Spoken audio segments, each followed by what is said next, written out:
Maka malaikat bertanya pada Allah Subhanahu wa taala, "Rabbana hal khalaqta khalqan asyadda minal jibal?" Ya Allah, apakah Engkau telah menciptakan satu yang lebih kuat, lebih kokoh dibandingkan dengan gunung-gunung? Ada enggak yang lebih kokoh dibandingkan gunung? Maaf, kalau pasak itu harus kokoh enggak? Harus kuat enggak? Nah, maka Allah menjadikan gunung itu kuat, kokoh. Lalu malaikat bertanya, "Ya Allah," sebagai adab, "Ya Allah, apakah ada makhluk yang lebih kokoh, lebih kuat dibandingkan dengan gunung?" Ya. Qala na'am, maka Allah menjawab, "Iya, al-hadid, besi." Besi dari segi kekuatannya maksudnya. Kemudian faqalatil malaikah, malaikat bertanya lagi, "Rabbana la khalaqta khalqan asyadda minal hadid?" Ya Allah, apakah Engkau pernah mencipta satu yang lebih kuat dibandingkan dengan besi? Qala na'am, ya, an-nar, api. Baik ya, api lebih kuat dibandingkan dengan apa? Besi. Teruskan, nanti ada sesuatu yang penting. Rabbana, diteruskan lagi. Rabbana hal khalaqta khalqan asyaddu minan nar? Ya Allah, apakah Engkau mencipta juga yang lebih kuat dibandingkan dengan api? Qala na'am, ya. Al-ma, aku ciptakan air. Makanya api kalah oleh apa? Air. Jadi kalau sedang ada tersengat panas, disiram pakai apa? Air. Kalau ada yang kepanasan, maka diteduhkan dengan apa? Air. Apa yang tercipta dari api? Setan.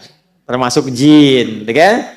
Maka orang-orang yang terprovokasi oleh jin, oleh setan, sehingga keluar amarah seperti api, wajahnya memerah, kata-katanya kotor seperti api, menyambar-nyambar, tangannya bereaksi seperti api, menyambar-nyambar, panas, melukai, menghantam.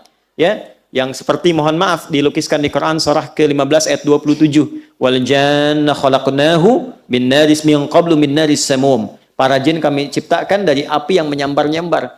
Jadi kalau ada orang terprovokasi oleh was-was syaitan, alladzi yuwaswisu fi sudur linnas, terprovokasi sampai berubah wajahnya memerah seperti api, memerah. Ya, keluar kata-kata yang kotor, menyambar-nyambar, tangan, kaki bereaksi dan sebagainya, maka padamkan dengan air. Tenangkan dulu, posisikan. Api itu kan kalau ditundukkan, kalau kita turunkan posisinya, diturunkan, api yang besar tuh, bawahnya kemudian kita korek-korek jadi turun kan? Ya kan? Makanya kalau berdiri kita Nabi duduk dulu. Kalau sedang marah dan keluar, duduk dulu. Supaya dengan posisi rendah itu lebih tenang. Jelas? Kalau enggak rebahan dulu. Kayak turun dulu, turun. Kalau masih terbawa, setan masih provokasi, maka padamkan dengan air. Wudu. Wudu. Sholat 2 rakaat. Supaya tenang. Karena sholat itu menyatukan semua bentuk zikir. Doa ada di situ, istighfar ada di situ, tawakal ada di situ, sehingga ketika turun sujud lebih tenang keadaan dirinya, lebih tenang untuk mencerna. Itu yang salah satunya kita bisa ambil dari manfaat hadis ini. Teruskan. Ya Rabbana, Rabbana hal khalaqta khalqan asyaddu minal ma? Ya Allah, ada enggak yang lebih kuat dibandingkan dengan air? Qala na'am, Allah menjawab, ya. Al-hawa, udara. Ya, udara. Kemudian faqalu, malaikat bertanya lagi, Rabbana hal khalaqta khalqan asyaddu minal hawa? Ada enggak yang lebih kuat dibandingkan dengan udara? Ya. Qala na'am, ya. Nah, ini yang ingin saya katakan. Perhatikan baik-baik. Ini mahal sekali. Ini rahasia kedua yang ingin kita bagi. Kalau sudah dapat, coba tekuni amalannya. Maka biasanya kalau ada sesuatu yang dahsyat, itu pahala dan keberkahannya nggak biasa. Ya. Na'am, ya. Ibnu Adam, jika ada anak cucu Adam, yatasaddaqu biyaminihi fayakhfa dzalika an syamalihi.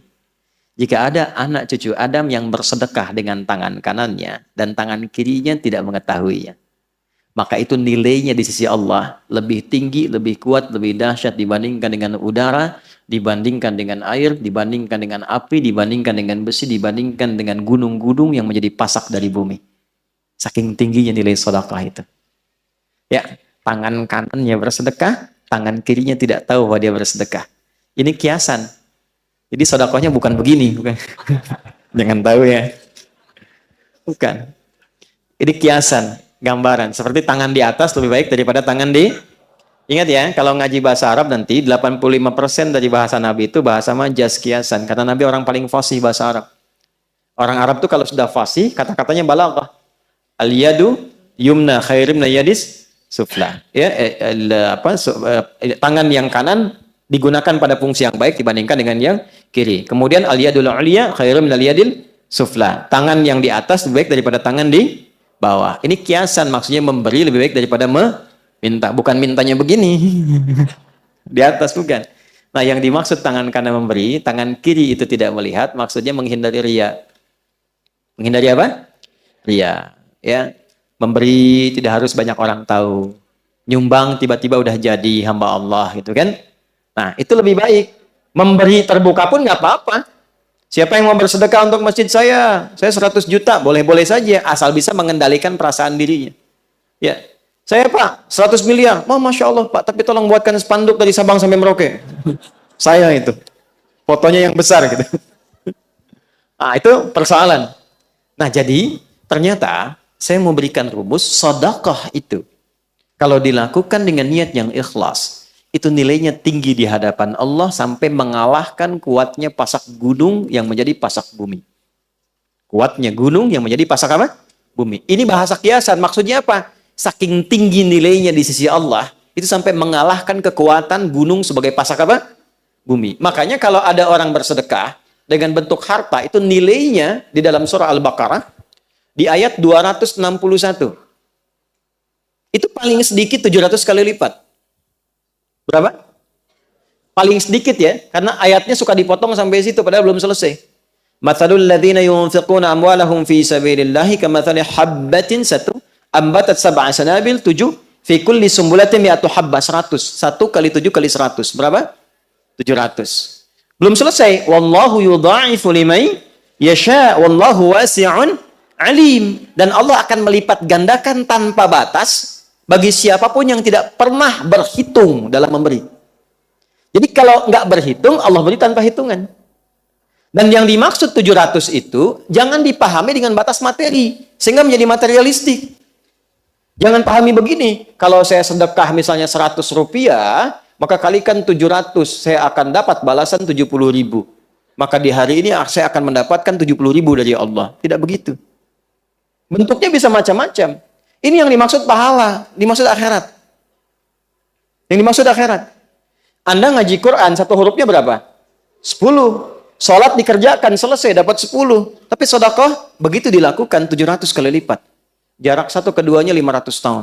Dua ketiga 500 tahun. Tiga keempat 500 tahun. Itu tinggi. Kalau sholat, yang tidak punya harta pun sholat. Ngaji, siapapun bisa ngaji. Tapi bisa mengeluarkan apa yang dimiliki dari titipan harta, itu nggak mudah. Karena itu begitu keluar dan dilakukan karena Allah, apresiasinya tinggi. Kalau urusan dunia, balik dengan urusan dunianya, itu berkahnya saja. Bentuknya tidak harus dalam bentuk uang. Bisa jadi Anda dapat proyek nilainya ya 700 kali lipat. Bisa jadi Anda tidak sakit, terjaga dari sakit yang nilainya demikian. Bisa jadi. Tapi yang dimaksud di sini pahalanya. Jelas? Nah, jadi ketika berbicara tentang gunung, dalam hadis ditambahkan di tafsir ini, tafsirnya Ruhul Ma'ani, karya Syekh Al-Alusi. Ruhul Ma'ani. Ya. Jadi ditambahkan di hadis ini, saking pentingnya pasak gunung itu untuk menyentuh akal kita. Gunung sebagai pasak bumi. Kalau engkau sudah sadar. Sekarang maaf ya, maaf. Sudah dibuktikan secara ilmiah. Benar kebenarannya. Para ilmuwan sudah berbicara. Dan ternyata Quran jauh-jauh hari sudah menyatakan. Lalu alasan apa lagi yang Anda jadikan untuk menyoal Quran? Para ilmuwan yang lebih pintar daripada Anda sudah membuktikan firman Allah. Anda masih menyoalnya. Akal Anda ada di mana gitu. Itu maksudnya. Jadi kalau masih ada orang-orang sekarang yang iseng menyoal isi Quran, memotong-motong, ngambil, bicara tentang jilbab, bicara tentang ayat tahajud, bicara tentang masjid, potong-potong ayat tentang ini dan itu, memotong ayat tentang surga, bicara tentang neraka, ya, dipotong-potong dan sebagainya, dibalik tanya oleh Quran, hey, yang paling pintar aja sudah membenarkan apa yang Allah sampaikan. Ente yang kepintarannya nggak nyampe situ masih menyoal, otaknya masih ada nggak? Jangan dipotong videonya ya. Ya, itu maksudnya. Jelas? Jadi kenapa Anda mesti berdebat pada yang tidak penting, yang Anda pun nggak paham. Yang paling aneh itu sudah nggak pada paham, didebatkan. Didiskusikan. Tapi nggak memahami itu gitu. Jangan sampai terjadi ada umat yang demikian, cuman ramenya aja. Ya, muncul persoalan ini rame dibahas gitu kan. Ada hubungan juga enggak, anak belum dimandiin. Gitu kan? Ya, pekerjaan belum disiapin, rame bahas KDRT. Halo? Kenapa? Betul nggak? Iya. Mendingan kita daripada begitu kan mendingan ngaji kan? Jelas dapat pahala, ya kan? Nyiapin anak-anak. Dekatkan pada yang baik-baik. Coba, yang ngalamin bukan Anda. Tuh kan? Anda bahas gak jadi solusi. Anda kasih masukan gak nyampe, gak didengar. Ngapain capek-capek membicarakan yang bukan bagian Anda? Dapat apa? Update Ustaz. Jelas gak? Paham?